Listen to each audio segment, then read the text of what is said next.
नमोर्यन्ताणं नमो सिद्धाणं नमो आर्याणं नमो वज्रायाणं नमो लोहे सव्वसाहुणं मङ्गलं भगवान् वीरो मङ्गलं गौतमो गणी मङ्गलं कुन्दकुन्दार्यो जैनधर्मोऽस्तु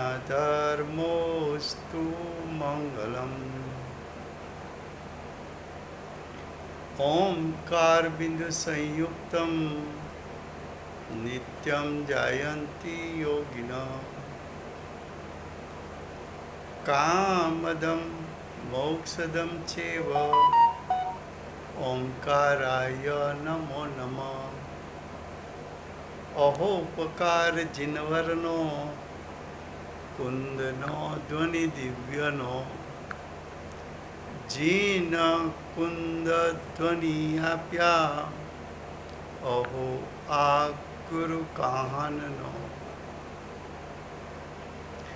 तुझ ज्ञान ध्यान नो रंग अमया दर्श रहो हो शिव पद तक तुझ संग माता हाथ ग्रहो।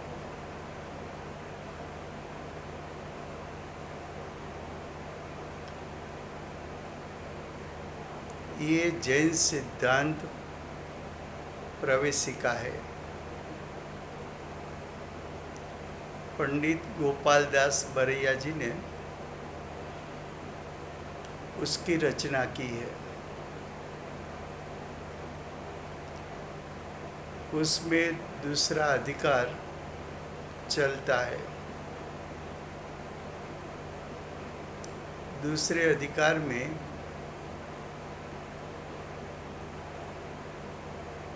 148 कर्म प्रकृति का विषय चलता है।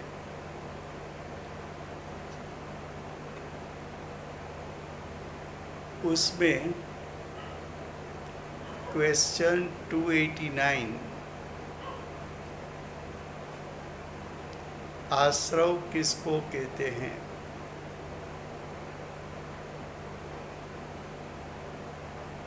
तो उसका उत्तर दिया था कि बंध के कारण को आश्रव कहते हैं।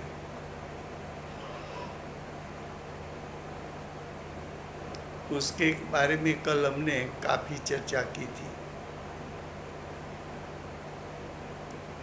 कि समयसार में आश्रव के बाद संवर इजरा लिया है और बंध के बाद मोक्ष लिया है। लेकिन समयसार के रचयिता कुंकुंदाचार्य देव उसका पट शिष्य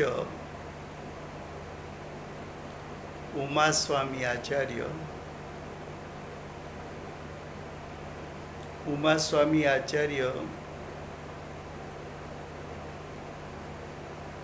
कुंकुंदाचार्य देव के बाद उसने आचार्य पद ग्रहण किया था।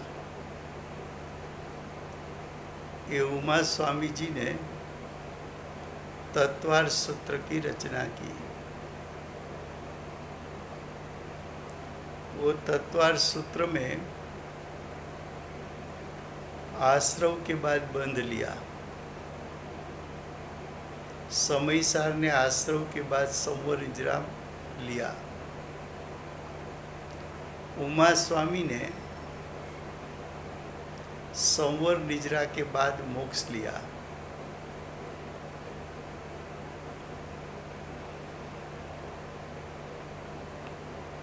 कुंकुंदाचार्य देव ने बंध के बाद मोक्ष लिया। तो उसकी चर्चा हमने कल की थी। अब क्वेश्चन 290 चलता है। 290 प्रश्न ऐसा है कि थोड़ा ख्याल नहीं करोगे तो कंफ्यूज हो जाओगे। प्रश्न ये है कि आश्रव के कितने भेद है।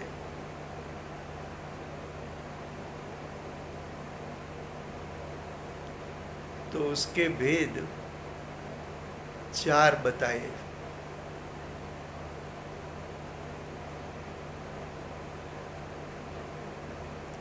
आश्रव के 4 भेद बताया।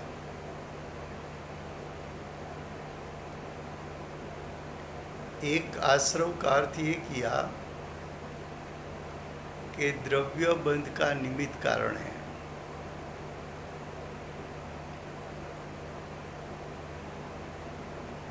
दूसरा अर्थ ये किया कि द्रव्य बंध का उपादान कारण है।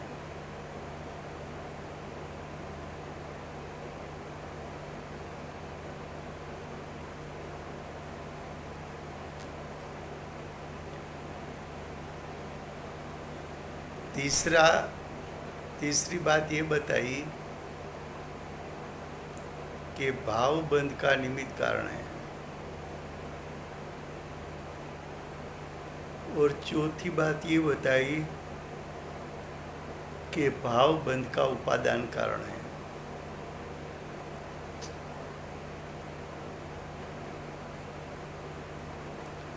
उपादान का अर्थ क्या है? तो कि उपादान का अर्थ है स्वशक्ति, निज शक्ति।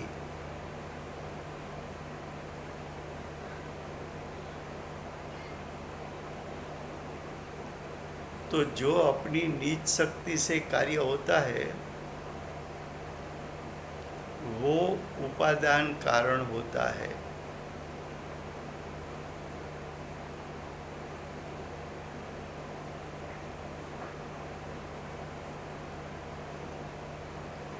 निमित्त कारण का अर्थ ये है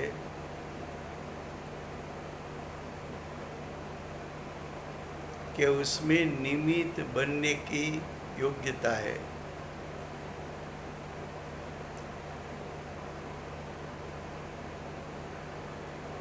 प्रथम 2 शब्द समझना है। निमित्त कारण किसको कहे और उपादान कारण किसको कहे?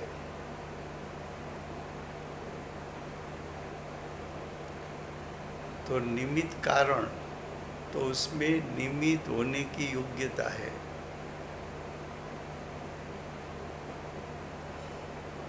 उपादान कारण उसमें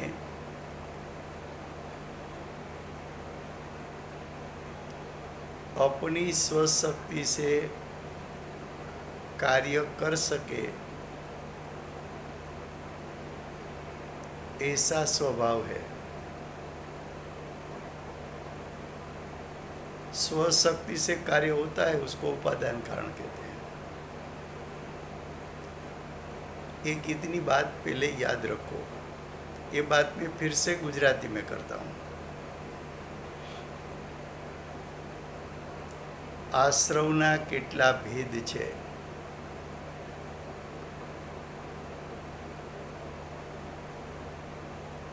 તો એમ કહે છે કે 4 ભેદ છે। તો કે 4 ભેદ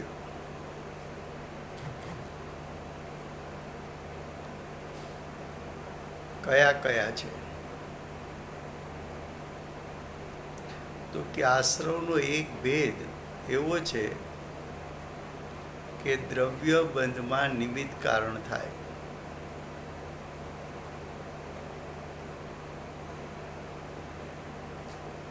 આશ્રવનો બીજો ભેદ એવો છે કે દ્રવ્ય બંધનું ઉપાદાન કારણ થાય।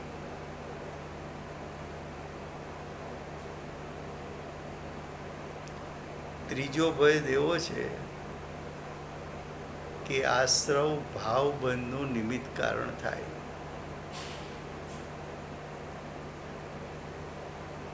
અને ચોથો ભેદ એવો છે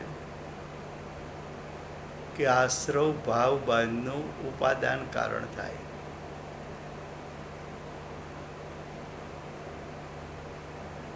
આ બધી વાત એક સાથે આવે તો આપણને કન્ફ્યુઝન થાય.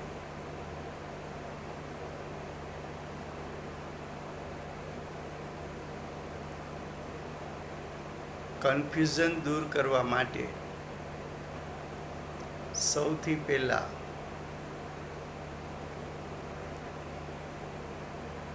આપણે એ યાદ રાખવું કે આશ્રવના પેલા બે ભેદ છે. પહેલાં એટલું યાદ રાખવું. આશ્રવના ભેદ બે કયા? તો કે ભાવ આશ્રવ અને દ્રવ્ય આશ્રવ. ભાવ આશ્રવ કોને કહેવાય? તો કે ભાવ શબ્દ લાગે એટલે ભાવ આશ્રવ જીવના પરિણામ છે.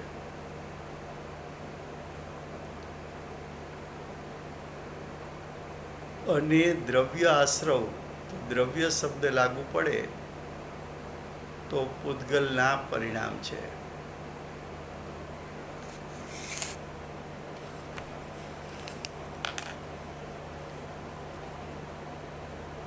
फिर से हिंदी में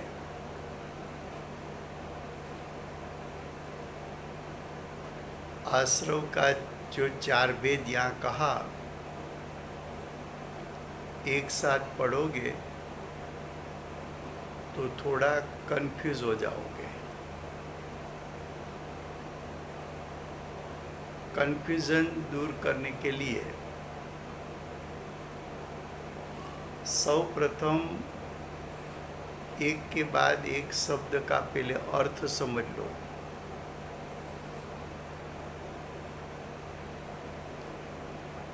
कि प्रश्न था आश्रव के भेद, तो आश्रव का दो भेद है.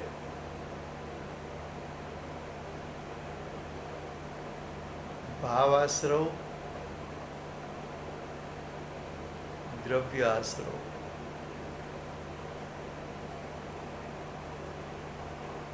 भाव आश्रव जीव के परिणाम.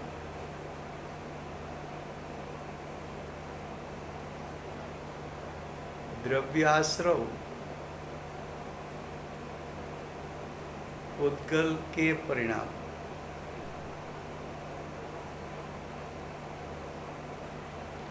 भावाश्रव और द्रव्य आश्रव के बीच में निमित्त नैमित्तिक संबंध है.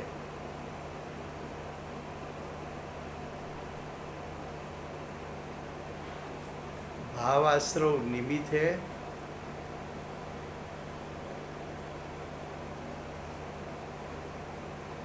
द्रव्य आश्रव भाव आश्रव द्रव्य आश्रव का कारण है, निमित्त कारण है.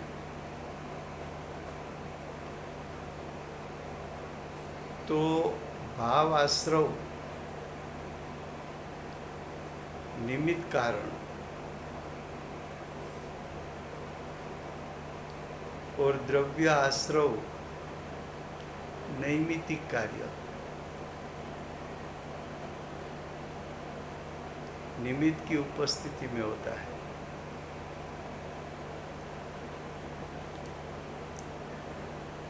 अब भाव आश्रव क्या है?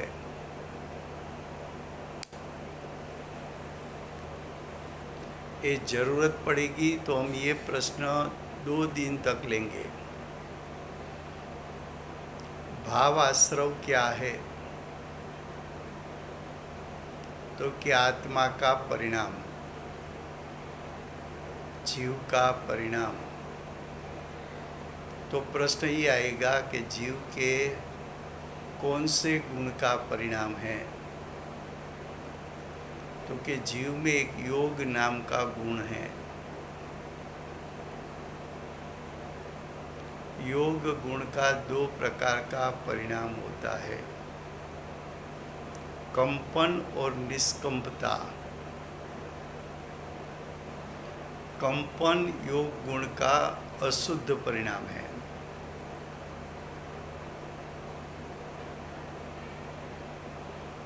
निष्कमता योग गुण का शुद्ध परिणाम है। जो कंपन होता है आत्मा के प्रदेशों का, आत्मा के क्षेत्र का, वो योग गुण के परिणमन के कारण होता है। तो योग गुण का कंपन उसको भाव आश्रव कहते हैं। भाव शब्द जीव के परिणाम को लागू होता है। तो कंपन आत्मा के प्रदेश का यानी जीव का परिणाम है। एक कंपन का निमित्त पाकर कार्मण वर्गना कर्म रूप होती है। कर्म रूप जो कार्मण वर्गना कर्म रूप हुई, उसका आत्मा के प्रदेश पर चिटकने के लिए आना। तो चिटकने के लिए आना वो द्रव्य आश्रव है।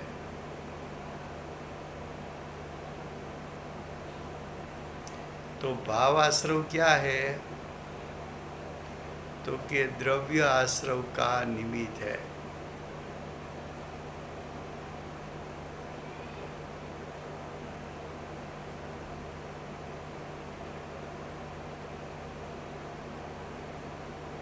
लेकिन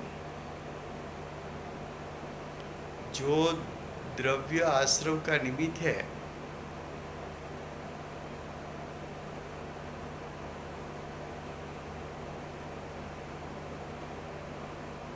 एक संबंध भाव आश्रव का द्रव्य आश्रव के साथ ऐसा संबंध है। अब दूसरा संबंध,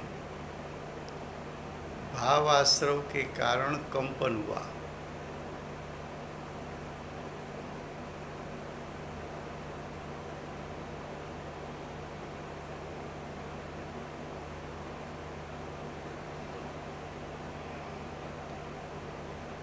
तो कंपन हुआ,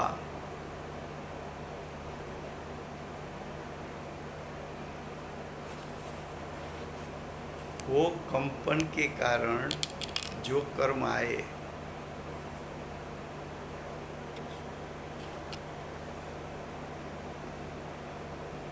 वो कर्म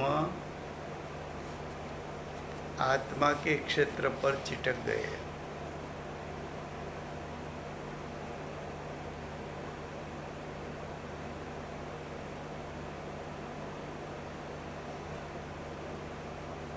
तो जो द्रव्य कर्म आया था,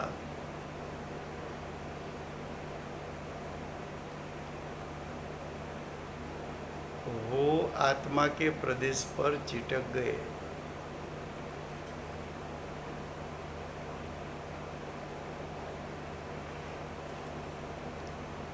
तो आए हुए कर्म वो तो द्रव्य आश्रव था।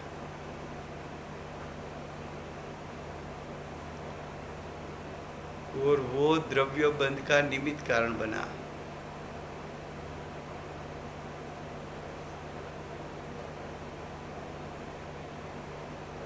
फिर से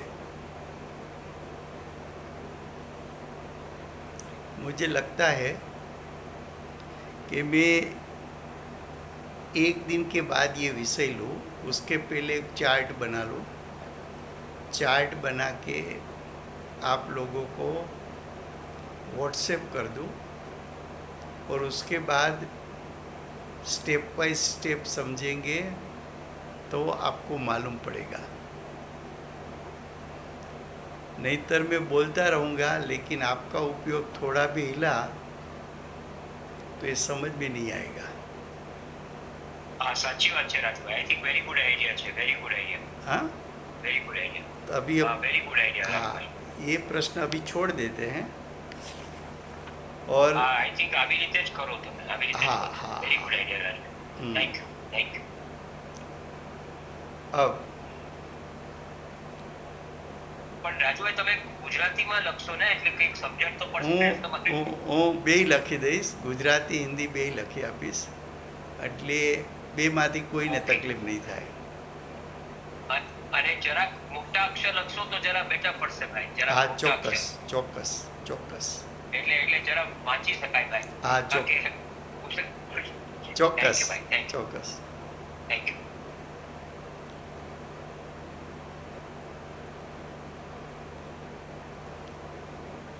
તો હવે આપણે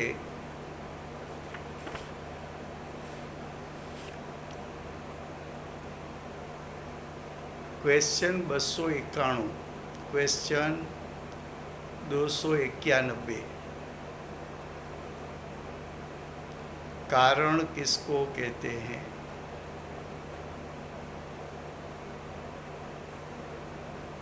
तो कार्य की उत्पादक सामग्री को कारण कहते हैं. क्या कहा? कार्य की उत्पादक सामग्री.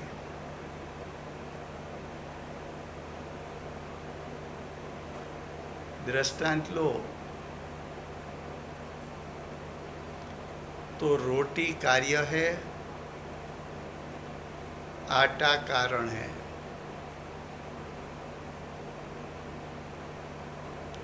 રોટલી કાર્ય છે, લોટ કારણ છે.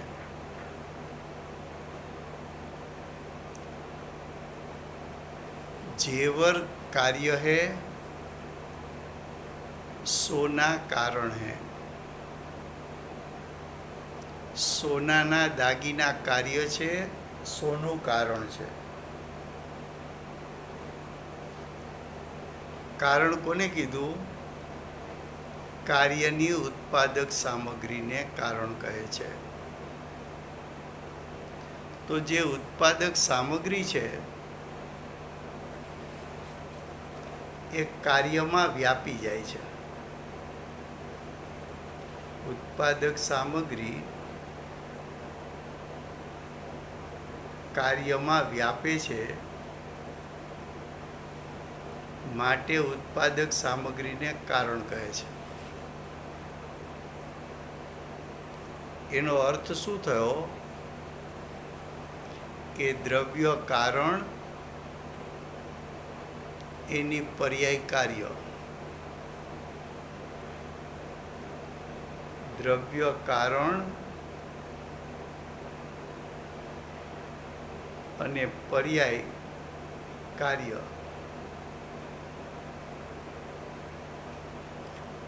જીવ કારણ, मोह राग द्वेष एनु कार्य. जीव कारण, मोह राग द्वेष उसका कार्य. जीव कारण, सम्यक दर्शन ज्ञान चारित्र उसका कार्य. तो उत्पादक सामग्री जीव, उत्पादक सामग्री व्याप गई. उत्पादक सामग्री व्यापी गई. क्या व्यापी गई? तो के कार्य में. सम्यक दर्शन ज्ञान चारित्र में जीव व्यापेलो छे. सम्यक दर्शन ज्ञान चारित्र रूप परिणाम में जीव व्यापा हुआ है. तो कारण उसको कहते हैं उत्पादक सामग्री को. तो उत्पादक सामग्री द्रव्य है.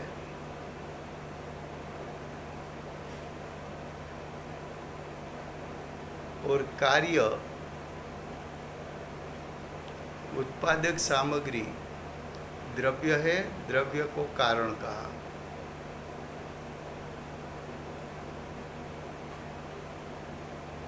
उत्पादक सामग्री ने जो रचना परिणाम की उसको कार्य कहा.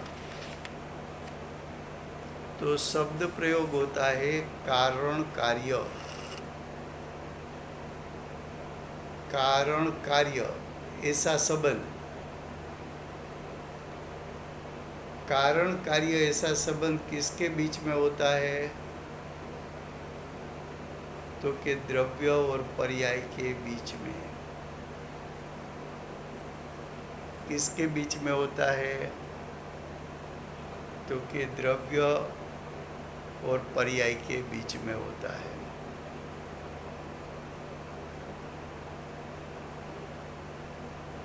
अब एक कारण कार्य संबंध किस द्रव्य में होता है? तो कि प्रत्येक द्रव्य में होता है। जीव है द्रव्य, उसकी पर्याय उसका कार्य। उद्गल परमाणु द्रव्य, उसकी पर्याय उसका कार्य।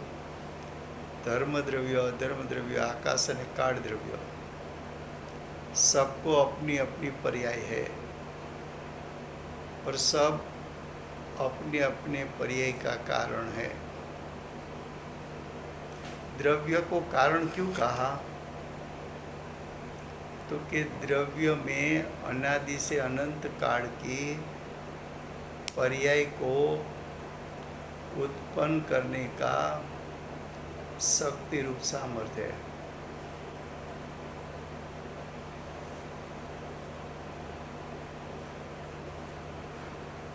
इसलिए द्रव्य स्वभाव को कारण कहा।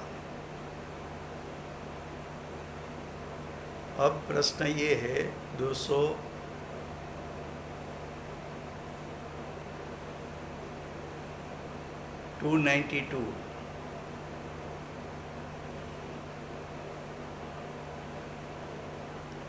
कारण के कितने भेद हैं? तो कारण के दो भेद। एक समर्थ कारण, दूसरा असमर्थ कारण।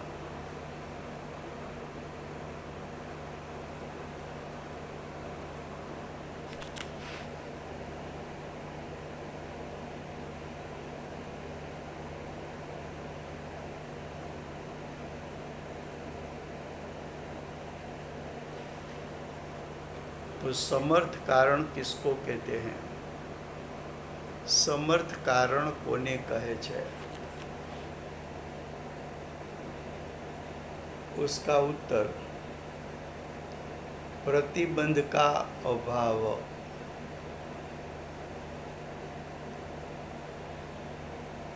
प्रतिबंध का अभाव किसको कहे? तो कि दूसरे की अपेक्षा का अभाव।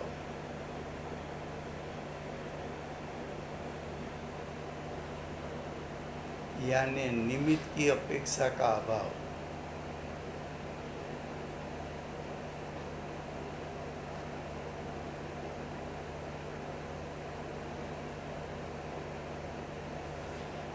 क्या कहा?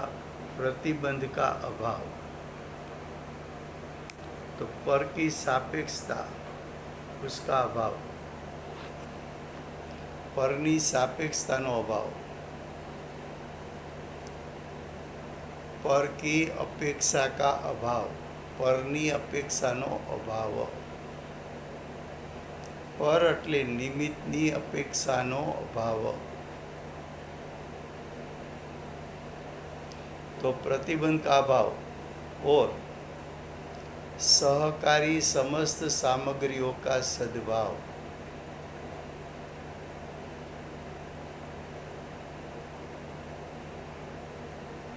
उसको समर्थ कारण कहते हैं।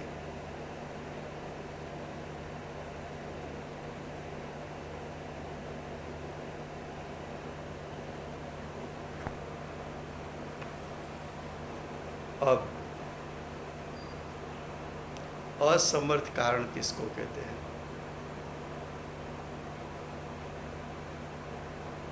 तो कि भिन्न भिन्न प्रकार की प्रत्येक सामग्री को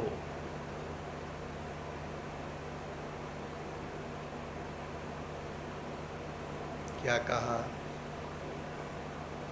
भिन्न भिन्न प्रत्येक सामग्री को असमर्थ कारण कहने में आता है। असमर्थ कारण कार्य का नियामक नहीं। कार्य का नियामक का अर्थ क्या? तो कि कार्य का कारण नहीं, वो कार्य का कारण नहीं है, असमर्थ कारण।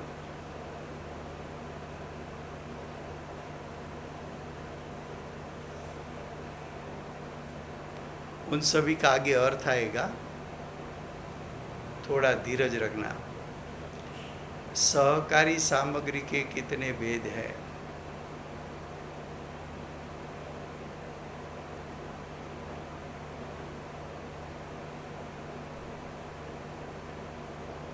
तो कि सहकारी सामग्री के दो भेद हैं, एक निमित्त कारण, दूसरा उपादान कारण।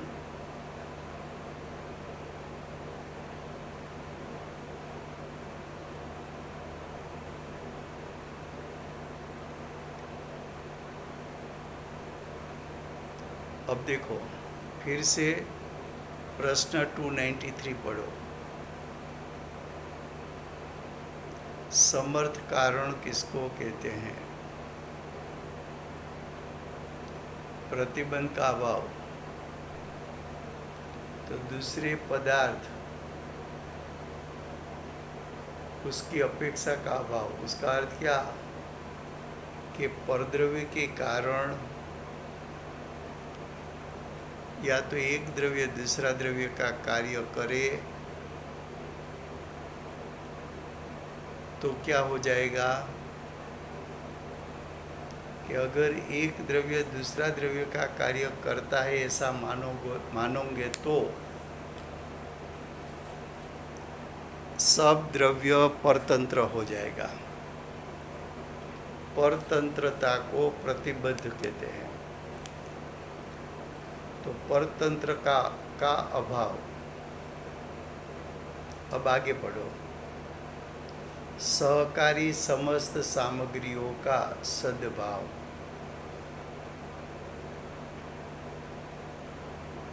तो प्रश्न 295 में क्या बताया? तो कि सहकारी सामग्री किसको कहे?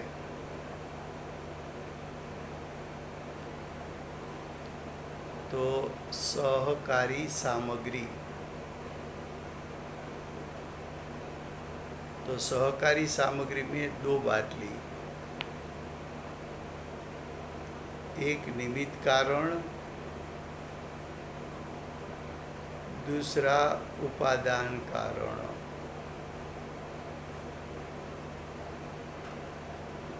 तो कारण तो दो ही है, एक उपादान कारण, दूसरा निमित्त कारण। फिर से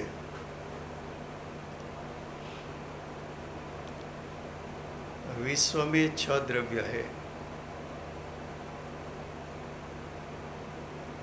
6 द्रव्यों में अनादि से अनंत काल के परिणाम कर सके इतना शक्ति रूप सामर्थ्य है। इसलिए विश्व के 6 द्रव्य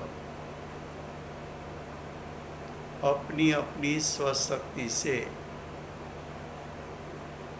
अनादि से अनंत काल प्रति समय अपना अपना कार्य करे, उसको उपादान कारण कहने में आता है। तो उपादान कारण किस द्रव्य में है? तो के 6 द्रव्यों में है। जीव का उपादान कारण जीव में, पुद्गल परमाणु का उपादान कारण पुद्गल में, धर्म द्रव्य का उपादान कारण धर्म द्रव्य में, और धर्म द्रव्य का उपादान कारण अधर्म द्रव्य में, आकाश का उपादान कारण आकाश द्रव्य में, और काल का उपादान कारण काल द्रव्य में। तो सभी द्रव्य के जो उपादान कारण हैं उसको सहकारी सामग्री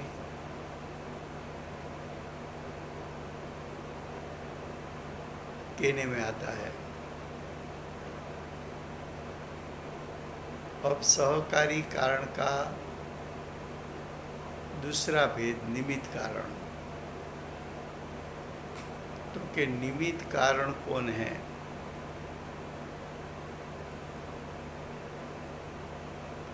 तो कि विश्व में 6 द्रव्य में से 4 द्रव्य स्वभाव से निमित्त स्वभावी है।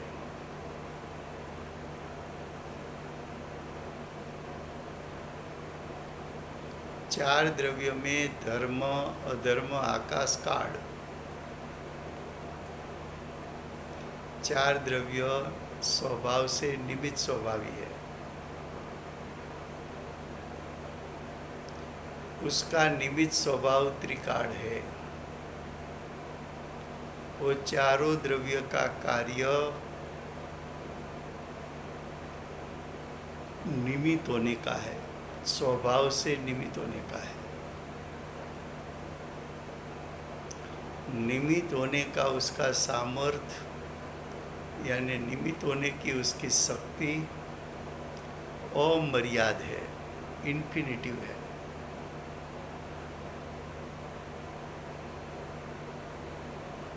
गुजराती में कहो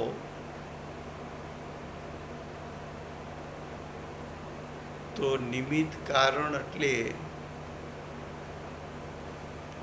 નિમિત્ત થવાનું શક્તિરૂપ સામર્થ્ય।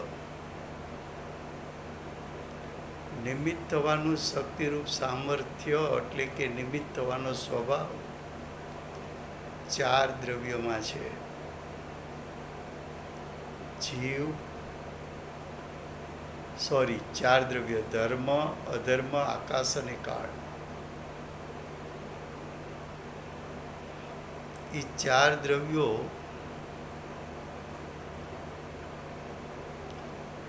એનો જે પોતા પાસે નિમિત્ત થવાનો જે સ્વભાવ છે એ સ્વભાવનું શક્તિ નિમિત્ત થવાની શક્તિ અમર્યાદ એટલે ઇન્ફિનિટિવ છે। ગુજરાતીમાં કહો તો 2 હદ છે, જેની કોઈ હદ નથી, મર્યાદા નથી, એટલી એનામાં નિમિત્ત થવાની શક્તિ છે।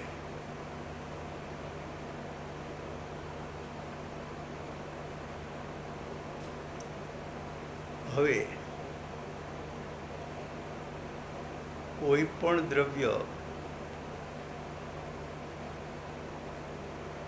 3 કાળમાં ગમે ત્યારે પરિણમન કરે અને એના પરિણામ થાય તો પોતાની પરિણમન શક્તિથી, પણ પરિણમન શક્તિથી પોતે પોતાનું કાર્ય કરે તો પણ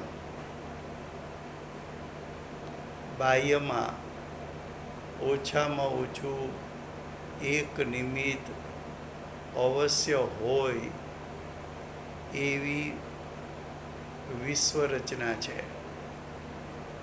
આવી વિશ્વરચના કોઈએ બનાવી નથી, અનાદિની છે, અનંતકાળ રહેશે। તો સહકારી સામગ્રી 2 પ્રકારની, એક પોતાની સ્વશક્તિ એટલે ઉપાદાન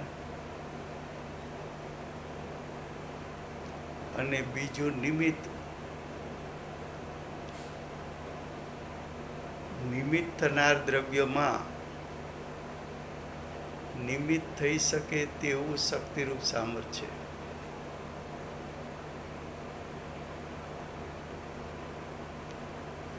તો ઉત્પાદક સામગ્રીમાં 2 સામગ્રી કેમ લીધી? તો કે સ્વશક્તિ વગર કાર્ય ન થાય, માટે સ્વશક્તિ લીધી. અને સ્વશક્તિ કાર્ય કરે ત્યારે નિમિત્ત કાર્ય કરી ના આપે, પણ એની હાજરી ન હોય એવું બને નહીં.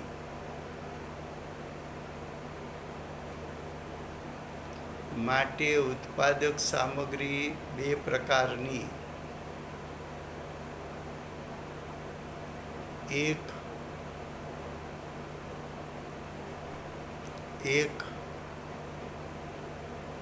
ઉપાદાન કારણ, બીજું નિમિત્ત કારણ. સાચું કાર્ય, ખરેખર કાર્ય થાય તો ઉપાદાનથી જ.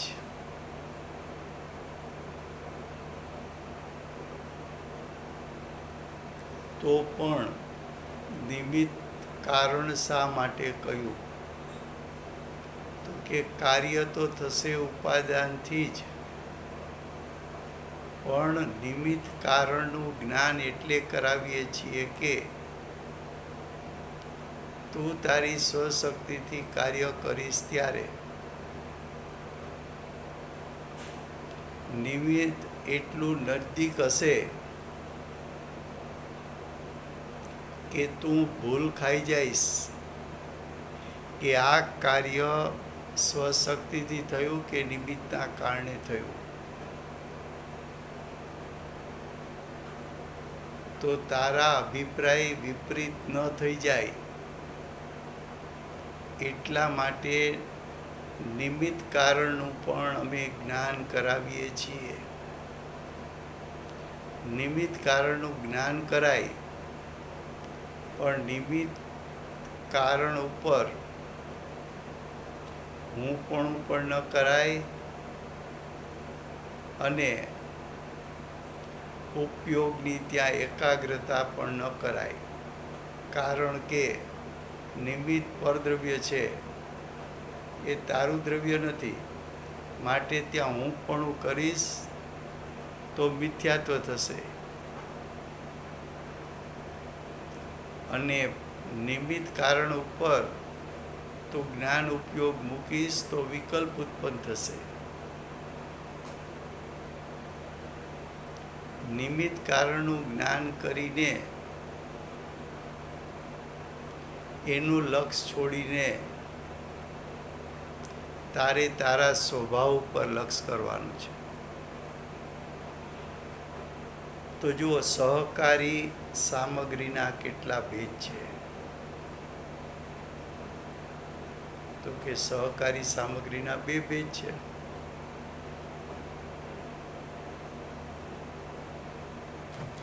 એક નિમિત્ત કારણ, બીજું ઉપાદાન કારણ. પણ કાર્ય કોનાથી થશે? તો કે ઉપાદાનથી થશે. નિમિત્ત શું કરશે? તો કે ઉપાદાન પોતાનું કાર્ય કરશે ત્યારે. નિમિત્ત કાર્ય નહીં કરાવે. કાર્ય થશે ત્યારે માત્ર નિમિત્તની હાજરી હશે. નિમિત્ત ઉપાદાનનું કાર્ય કરી ન શકે. ઉપાદાન નિમિત્તનું કાર્ય ન કરી શકે. ઉપાદાન સ્વદ્રવ્ય છે, નિમિત્ત પરદ્રવ્ય છે. સ્વદ્રવ્ય પરદ્રવ્યનું કાર્ય ન કરી શકે અને પરદ્રવ્ય સ્વદ્રવ્યનું કાર્ય ન કરી શકે.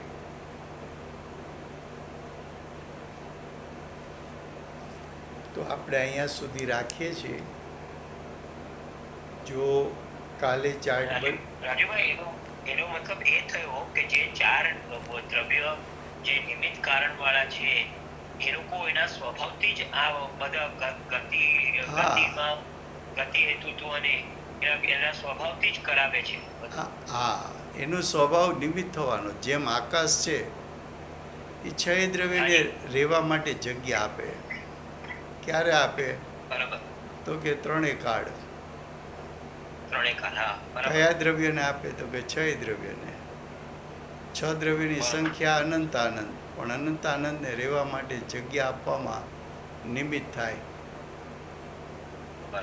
તો કે આકાશ નિમિત્ત થયું તો જીવ રહ્યો ક્યાં ઉપાદાનથી? તો કે બાકીના દ્રવ્યો જે રહ્યા એ ખરેખર તો પોતાના સ્વક્ષેત્રમાં રહ્યા છે. પણ બરાબર છે. નિમિત્ત અપેક્ષા એ શું કહેવાય? તો કે આકાશના ક્ષેત્રે રહે છે. ઓકે ઓકે ઓકે એવી રીતે okay. Thank you thank you. વર્તમાન ચોવીસીના આખરી તીર્થંકર બાલ બ્રહ્મચારી મહાવીર ભગવાનનો જય હો. મહાવિદ્ય ક્ષેત્રે બિરાજતા પ્રથમ તીર્થંકર શ્રી સિમંદર ભગવાનનો જય હો. જય હો. કડીકાળ સર્વજ્ઞ ભગવત શ્રી કુંકુંદાચાર્ય દેવનો જય હો. જય હો. તીર્થના નાયક, તીર્થના સ્થાપક, તીર્થના પ્રવર્તક પરમ કૃપાળુ શ્રી સદગુરુ દેવનો જય હો. પ્રસમ મૂર્તિ ભગવતી માતનો જય હો. સમ્યક દર્શનની પ્રાપ્તિમાં નિમિત્તરૂપ જીનવાણી માતનો જય હો. પૂજ્ય ગુરુદેવ માતાજીની સાધના ભૂમિ સુવર્ણપુરી ધામનો જય હો. સુવર્ણપુરી ધામમાં બિરાજતા સર્વ દેવશાસ્ત્ર ગુરુ ભગવંતનો જય હો. ભાવિ તીર્થંકર શ્રી સૂર્યકીર્તિનાથ ભગવાનનો જય હો. ભાવિ ગણધર શ્રી દેવેન્દ્ર કીર્તિનાથ ભગવાનનો જય હો. પરમ દિગંબર જૈન ધર્મનો